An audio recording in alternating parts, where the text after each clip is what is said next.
Good afternoon everyone. This is Urvashi. Now we will discuss about pedagogy of commerce.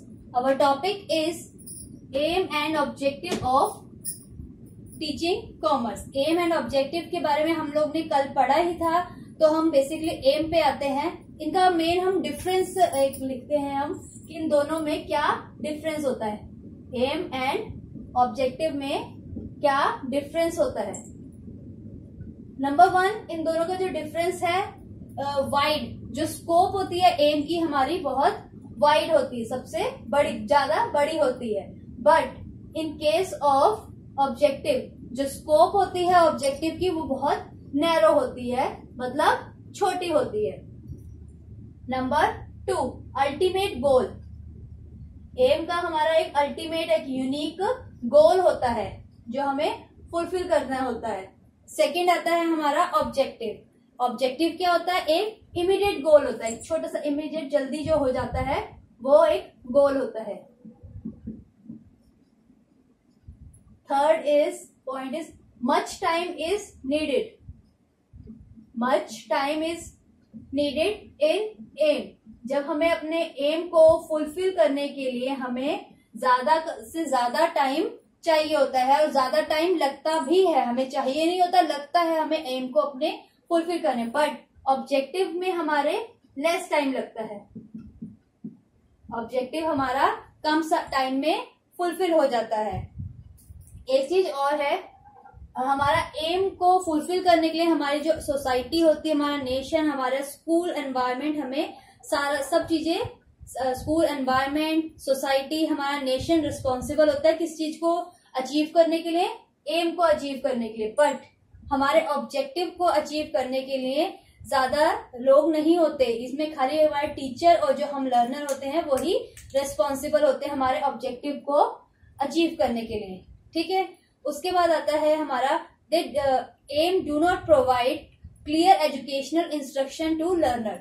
M जो होता है clear educational instruction जो है वो प्रोवाइड नहीं करता है गोल को अचीव करने के लिए. But in case of objective clear instructions जो होती है हमें दी जाती है अपने ऑब्जेक्टिव को फुलफिल करने के लिए. ठीक है. उसके बाद हम लोग थोड़ा डीप में पढ़ते हैं एम के बारे में. एम के पॉइंट्स को डिस्कस करेंगे. एम्स के अंदर हमारे कौन कौन से पॉइंट्स आते हैं. नंबर 1 आ जाता है development of common sense. Development of common sense. हमें कॉमन सेंस जो होती है हमारे अंदर डेवलप होनी चाहिए, होती रहती है. जब हम पढ़ते हैं हमारा एम होता है जो उसके अंदर हमारे जो फॉलोइंग पॉइंट्स हैं ये जो उसके अंदर आएंगे हमारे एम में. हमें कॉमन सेंस होनी चाहिए. ये नहीं है कि हमें कोई छोटी छोटी चीजें भी, हमें ये नहीं कि छोटी छोटी चीजें भी हमें हमारे पेरेंट्स या हमें सब जने धीरे धीरे बताए, हमसे बड़े हैं, ठीक है, हमें गाइड जरूर कर सकते हैं, लेकिन हमें कॉमन सेंस होनी चाहिए कि अगर हम कोई चीज, स्पेशली जैसे हम कुछ कहते हैं तला हुआ कुछ खा रहे तो एकदम से पानी नहीं पीना चाहिए. तो ये सब चीजें हमें कॉमन सेंस होनी चाहिए ये हम लोगों की. ठीक है. कि हम कुछ गरम गरम खा रहे हैं, साथ के साथ उसके ऊपर हमने पानी नहीं पीना चाहिए. ठीक है. तो इससे हमारी common sense, development of common sense. ठीक है. सेकेंड पॉइंट आता है provide national and international understanding. Provide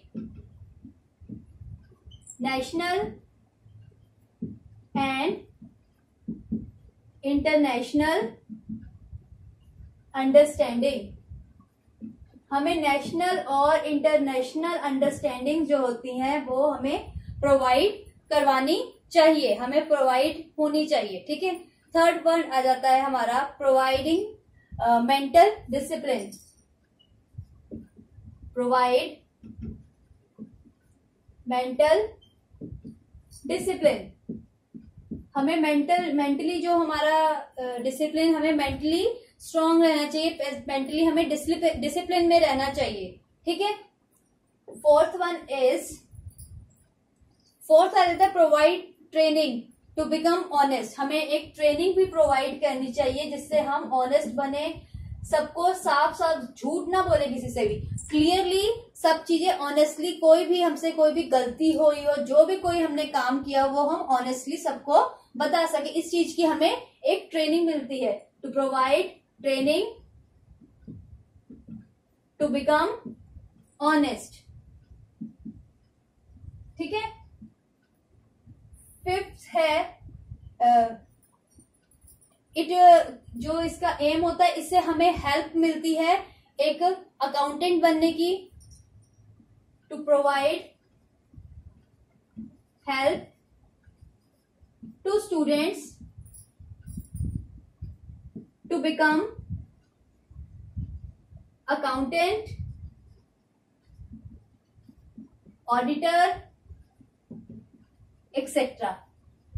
जब हम कॉमर्स करते हैं उसका एम होता है, क्या एम होता है हमारा, कि हम स्टूडेंट्स की हेल्प करें, उनको अकाउंटेंट, और टीचर की ये रिस्पॉन्सिबिलिटी होती है कि स्टूडेंट्स की हेल्प करें हम, जो भी उन्हें क्लियर हो, मतलब कोई भी उनका डाउट है उन्हें क्लियर करें, which will help in during his future. जब वो अकाउंटेंट या ऑडिटर या कुछ भी एक वर्किंग क्लरिकल का वर्क करेगा जो उसमें उसका हेल्प करे। ठीक है, ये हो गए हमारे एम।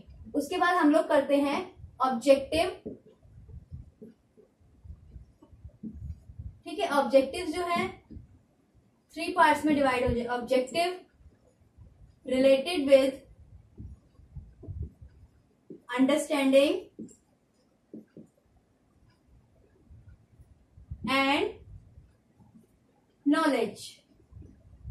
ठीक है, इसमें आ जाता है हमारा अंडरस्टैंडिंग एंड नॉलेज। इसमें language of commerce in terms of definition, हमने स्टूडेंट्स को, लर्नर को हमारे लैंग्वेज जो होती है कॉमर्स की वो पता होनी चाहिए डेफिनेशन की टर्म्स में। हम बहुत सारी डेफिनेशंस करते हैं ना ऑथर की अलग अलग की, वो हमें पता होनी चाहिए उनकी कॉमर्स की लैंग्वेज के अकॉर्डिंग। उसके बाद हमें nature, function, responsibilities of commerce in society, हमारे सोसाइटी में नेचर, फंक्शंस, रिस्पॉन्सिबिलिटी क्या होती है कॉमर्स की, वो हम लोगों को पता होनी चाहिए, अंडरस्टैंडिंग होनी चाहिए, सब चीजों की नॉलेज होनी चाहिए।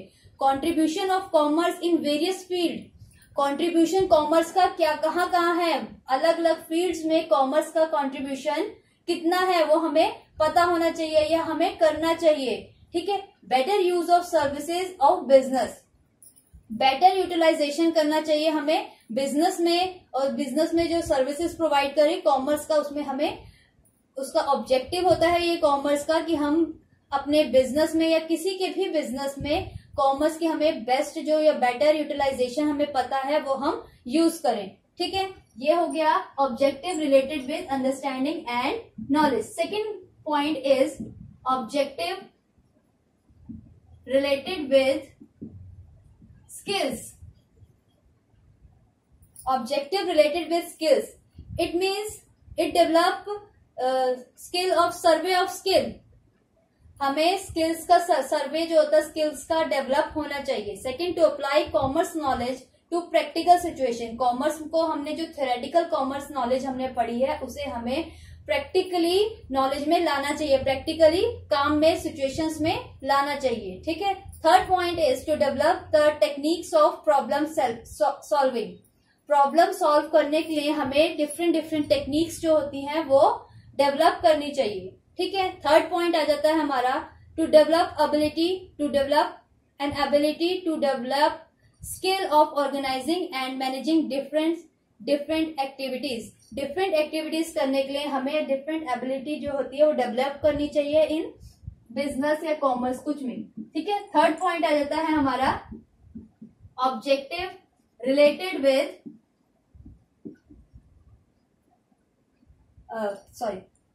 Objective related with application.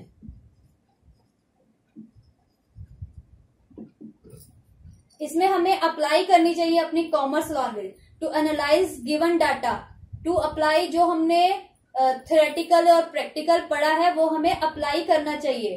ठीक है। एनालाइज करना चाहिए सब चीजों का डाटा। ठीक है। उसके बाद आ जाता है हमारा second point two solve the problems independently, अपने आप ही हमें प्रॉब्लम्स को सॉल्व करना चाहिए इंडिपेंडेंटली। डिपेंड रहकर किसी पे भी आप प्रॉब्लम सॉल्व नहीं करेंगे, आप अपनी सारी प्रॉब्लम्स इंडिपेंडेंटली सॉल्व कर सकते हैं। ठीक है। उसके बाद थर्ड आ जाए तो predict new happening, new happening आगे बिजनेस में आपका क्या लॉस होगा, प्रॉफिट होगा, आप स्टार्टिंग में इन प्रेजेंट में भी आप प्रिडिक्ट कर सकते हैं। ठीक है। कि आपको अगर कॉमर्स के बारे में नॉलेज है तो आप प्रिडिक्ट कर सकते हैं फ्यूचर में ही कि फ्यूचर में हमें अगर हम ये बिजनेस करेंगे, इतना पैसा लगाएंगे, इतना इसमें लेबर लगेगी, कैपिटल इतनी लगेगी, कैश इतना लगेगा, तो क्या हमें इस प्रोडक्ट को सेल करने में, जब ये प्रोडक्ट लॉन्च होगा तो हमें प्रॉफिट होगा या लॉस होगा। ये काफी चीजें होती हैं जो हम प्रेजेंट में ही प्रेडिक्ट कर लेते हैं, नई नई चीजें आगे फ्यूचर के लिए। ठीक है, ओके क्लास, थैंक यू। ये आपका टॉपिक कंप्लीट हो चुका है। कल मैं दोबारा दूसरा टॉपिक, कोई न्यू टॉपिक अपलोड करूंगी। आपको कोई भी डाउट हो, कुछ भी क्वेरी हो तो आप मैसेज मुझे कर सकते हैं। Thank you class.